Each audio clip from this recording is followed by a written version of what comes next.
ಚಿತ್ರದುರ್ಗದ ರೇಣುಕಾ ಸ್ವಾಮಿ ಮರ್ಡರ್ ಪ್ರಕರಣಕ್ಕೆ ಸಂಬಂಧಪಟ್ಟಂತೆ ಸುಪ್ರೀಂ ಕೋರ್ಟ್ನಲ್ಲೂ ಕೂಡ ಪವಿತ್ರ ಗೌಡಗೆ ಮುಖಭಂಗ ಆಗಿದೆ. ಎರಡನೇ ಬಾರಿ ಸುಪ್ರೀಂ ಕೋರ್ಟ್ನಲ್ಲಿ ಜಾಮೀನು ಅರ್ಜಿ ವಜಾ ಆಗಿದೆ. ಜಾಮೀನು ರದ್ದು ಮರುಪರಿಶೀಲನೆಗೆ ಅರ್ಜಿ ಹಾಕಿದ್ರು ಪವಿತ್ರ ಗೌಡ. ತೀರ್ಪು ಮತ್ತು ಸಾಕ್ಷಿಗಳನ್ನು ಪರಿಶೀಲಿಸಿ ತೀರ್ಪು ಕೊಡಲಾಗಿದೆ. ಸುಪ್ರೀಂ ಮತ್ತೆ ತೀರ್ಪು ಪರಿಶೀಲನೆ ನಡೆಸುವ ಅಗತ್ಯ ಇಲ್ಲ ಅಂತ ಛೀಮಾರಿ ಹಾಕಿದೆ.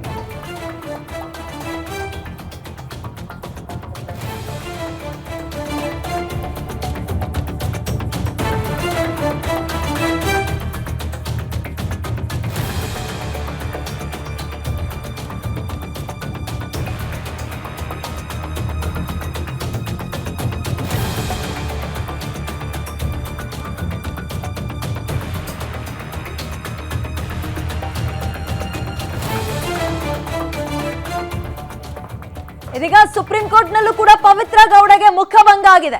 ಎರಡನೇ ಬಾರಿಗೆ ಸುಪ್ರೀಂ ಕೋರ್ಟ್ನಲ್ಲಿ ಜಾಮೀನು ಅರ್ಜಿ ಮತ್ತೆ ವಜಾ ಆಗಿದೆ. ಜಾಮೀನು ರದ್ದನ್ನ ಮರುಪರಿಶೀಲನೆ ಮಾಡಿ. ದಯವಿಟ್ಟು ನಾನೊಬ್ಬ ಸಿಂಗಲ್ ಪೇರೆಂಟ್ ಇದ್ದೀನಿ ಅಂಡ್ ಈ ಪ್ರಕರಣದಲ್ಲಿ ನನ್ನ ಪಾತ್ರ ಅಷ್ಟರ ಮಟ್ಟಿಗಿಲ್ಲ.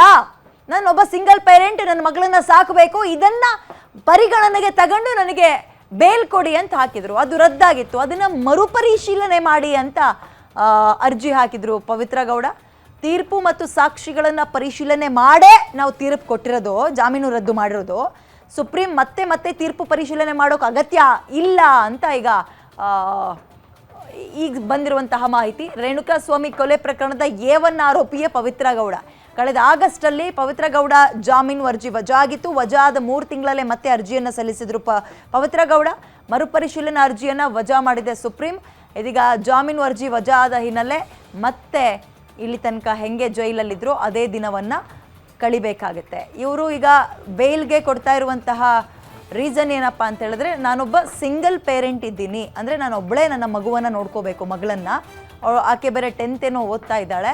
ಹಾಗಾಗಿ ಇದನ್ನೆಲ್ಲ ಪರಿಗಣನೆಗೆ ತಗೊಳ್ಳಿ. ಆ್ಯಂಡ್ ಈ ಪ್ರಕರಣದಲ್ಲಿ ನನ್ನ ಪಾತ್ರ ಅಷ್ಟಾಗಿಲ್ಲ ಅಂತಾರೆ. ಬಟ್ ಈ ಪ್ರಕರಣದಲ್ಲಿ A1 ಆರೋಪಿಯೇ ಪವಿತ್ರ ಗೌಡ, A1 ಆರೋಪಿನೇ ಪವಿತ್ರ ಗೌಡ. ಹಾಗಾಗಿ ನೋಡಿರೋ ತೀರ್ಪನ್ನೇ ಮತ್ತೆ ಪರಿಶೀಲನೆ ಮಾಡಿ ಅಂದರೆ ನೋಡಿಯೇ ನಾವು ತೀರ್ಪು ಕೊಟ್ಟಿರೋದು ಆಗಲ್ಲ ಮತ್ತೆ ಇನ್ನೊಂದ್ಸಲ ಅಂತ ಈಗ ಸುಪ್ರೀಂ ಕೋರ್ಟ್ ಮತ್ತೆ ಕ್ಲಾಸ್ ತಗೊಂಡಿದೆ.